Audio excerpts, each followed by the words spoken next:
What's good, everybody? It's your boy Salty, and today I got a special episode on revenge. We got some petty, pro, nuclear, and supernova. I hope you enjoy. Let's do this. Try ignoring me now. On the way home from work, I decided to get some drive-thru. The drive-thru was designed to have 2 entry lanes so 2 orders can be taken at the same time. Then the lanes merge into a single lane before it reaches the drive-thru windows. Me and another lady arrived at the same time, but I finished my order way before she did.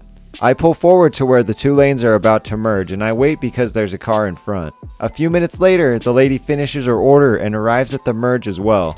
When the car in front moved forward a little bit, this lady wedges her way into the merge to where I am forced to let her in first. I look to her to give her the stink eye, but she's looking forward, completely ignoring me, pretending that she didn't just cut me off.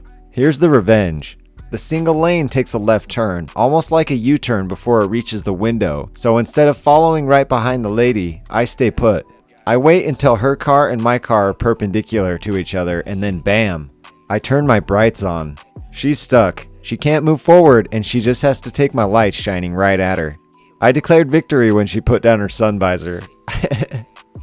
Oh, that's brutal. I wish I could have done that the last time that happened to me. I was the only one left in line. No other cars were affected in the making of this petty revenge. Assaulted, hospitalized, sued, but didn't forget. I got my dorm room broken into and assaulted in my sleep by the brother of my at the time girlfriend. Apparently he didn't know we were together. I was hospitalized and dragged his ass to court on charges of aggravated assault, breaking and entering, and false imprisonment. By law, the brother needed to change schools as he can no longer be in the same area as me. I got into trouble for calling the cops on the kid, and the school tried to explain to me how the parents will pull both the brother and the girl from the school and that I should leave the school instead as they were 2 and I was 1 person. I told them no and told them a school's purpose is education, not calculating profits. Private school. Anyways, they pulled our grades up and my grades were better, so I had it my way. The school proceeded to punish me by going after my grades and grading very harshly, with the purpose of making my university application harder. I got into touch with my university and told them what was going on. They thought I was bullshitting until I sent them the court papers and a copy of my SAT scores to show what I'm capable of. I also contacted the Ministry of Education and told them the situation and that they should come for a visit and check if everything was done in a correct manner. I proceeded to call the authorities about the fire exits being blocked and the fire extinguishers being expired. Needless to say, I put my school through some serious financial mess. I graduated with an 86, A-, got into my university of choice. But I couldn't get over the bullshit my school attempted, so I put a calendar event when my school's website expires so I can buy it and sell it back to them for the price of my year of education. That's pretty funny revenge he has planned there, but I don't think it's gonna happen. Most domain hosters have a 30-day grace period before they auction off your URL. The dude got beat up and the school was just making it harder for him. At least he got some revenge. Teens threw eggs at our neighbors' houses, dented and broke a window on their truck. So in our neighborhood, for years, teens would egg houses around October. It caused problems since in Alaska it would be around freezing at the time and eggs would freeze to the house and wouldn't be able to be removed until spring. One year, me and my half-brother had gotten some paintball guns. They were awesome for little wars playing around and having capture the flag matches. Well, some friends called our house a few days before Easter and said they just got egged. So me and my brother talked and decided to climb onto the garage roof with the paintball guns and wait for the eggers. After about an hour or 2 of waiting on the roof in the freezing cold, -10 maybe, -15 degrees Fahrenheit, they finally pull up in front of our house. It's a nice Ford F-150 or something like that. Think cool kids truck. 3 to 5 people in the bed of the truck started throwing eggs at our house. Me and my brother let loose. The sounds of paintballs pinging off of metal and flesh was awesome. The ow, oh, ah, that came from the eggers was better. The back window breaking on the truck scared us though, so we hopped off the roof and hid the paintball guns. While breaking them down, we realized the paintballs had frozen in the cold, so that's why the window broke. In case the cops came. They never did. Nobody egged our neighborhood that I know of since. Unfortunately, I've been shot by a frozen paintball before, and it's not fun if you're wondering. He would have made a wonderful meat pie. This goes back to 1986 when I was trying to save enough money to get back to college. I worked at a bar 6 nights a week and was making pretty good money, but in order to save that money for college, I needed a cheap place to live. Fortunately, a couple of friends of mine, Bob and Steve, were spending the last 2 years of college living off campus and needed a roommate for the third bedroom. It came out to about $200 a month with utilities, so I was in. I moved in that August and set myself up in cheap furniture and decor from the local thrift shop. My roommates and I set up some ground rules. Since I was getting home between 4 and 5 in the morning, bringing home a party wasn't going to be an option. And since I was going to be sleeping until 3 in the afternoon, the volume would have to be kept to a low roar. But things went great for us for the first 6 or 7 months that we lived together.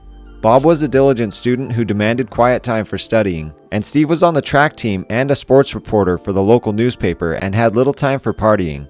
The weekends got a little rowdy sometimes, but the cops never got a noise complaint, and our house guests never hit a parked car when they left our house at 5 o'clock Sunday morning, so it was no big deal. That's when the snake came into the Garden of Eden. His name was Franklin. It upset him terribly if you called him Frank, so I only did it when he really pissed me off. He was expelled from college and didn't want to go home and face the wrath of his parents, so he asked if he could crash on our couch for a couple weeks until he got a job and his own place. I was opposed because I would be waking him up every night when I came home, and I didn't like him. Steve didn't care. He thought that Franklin was a pain in the ass, but felt sorry for the guy, so he was neutral on the whole subject. Bob was the deciding vote, and he said yes. Franklin moved in on a Wednesday in February, and on Thursday afternoon when I came downstairs for breakfast, he had brought his Triumph motorcycle and taken it apart in the dining room. The frame was leaning against the wall, the engine and exhaust system were strewn all over the floor, dripping oil on the carpet. I was not quite awake, having not had my coffee yet, and I politely asked him, "What the f*** is this, Frank?" He replied, "I have to repair it before I get a job. If it's not fixed, then I can't get to work." I shook my head and went for coffee, hoping that Bob could get the security deposit out of Franklin before we kicked him out. A few days later, when I came home from work, Franklin had a large group of friends in the apartment. Listening to Led Zeppelin on the stereo at too loud a volume for anyone to get sleep in the house and drinking my Jack Daniels. I went and grabbed the nearly empty bottle and turned to Franklin. "Frank, what gives you the right to drink this?" I was pissed. "It's in the kitchen. It's communal property, like the soup and the cereal." He looked smug, like he had argued before the Supreme Court and won. "The food and the booze are mine, idiot. I pay for it. I consume it. If you want any of it, then you pay me for it or you buy it for yourself." Again, I was furious. The bottle of Jack was nearly $20, and I had just bought it on Tuesday. It was nearly gone and was supposed to have gotten me through the week. Franklin shrugged as if it were not his concern and went back to entertaining his friends. The next day, I put a padlock on my cabinet. It was only after Bob told him that he had to pay rent or move out that he finally went and got a job. And he did that by using my name as a reference at bars that I had relationships with and no desire to hire Franklin, as a favor to me.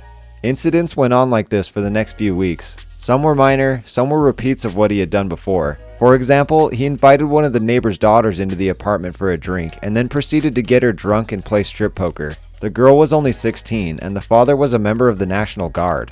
He would have shot all of us if he had found out what was going on. Franklin had an affinity for firearms and began to sleep with his .38 Special under his pillow on the couch, which allowed him to suddenly wake up with a handgun pointed at whatever startled him.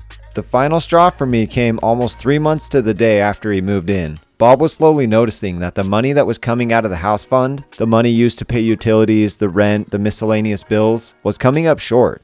I was concerned that we had a house guest that was helping themselves to our cash, and Bob thought it was something else. When Franklin left for a work meeting, we went to his room and searched it, finding a cigar box with several $100s in it, including bills that Bob had marked.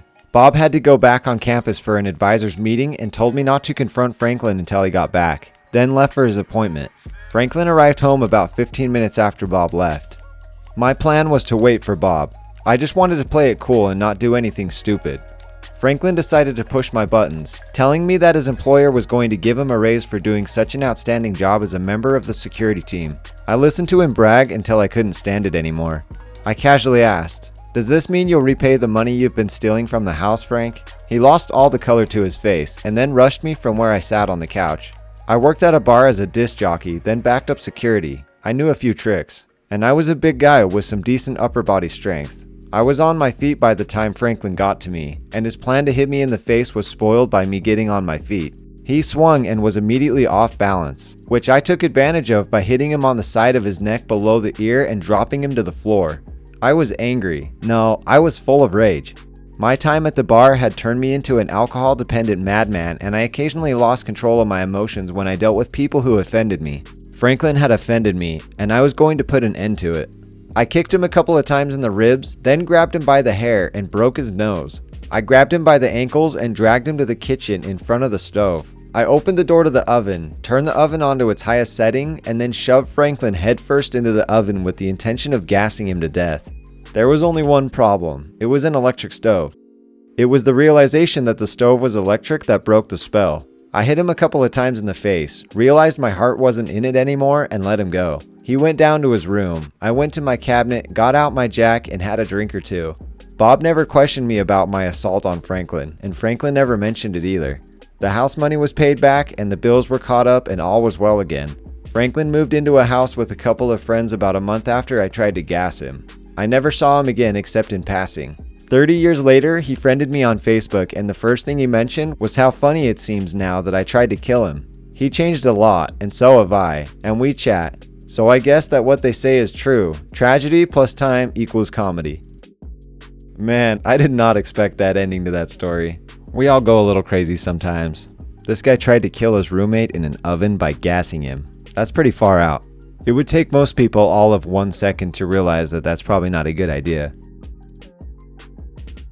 Alright everybody, let me know your thoughts on these ones in the comments. Make sure you like and subscribe, and we'll see you all in the next one.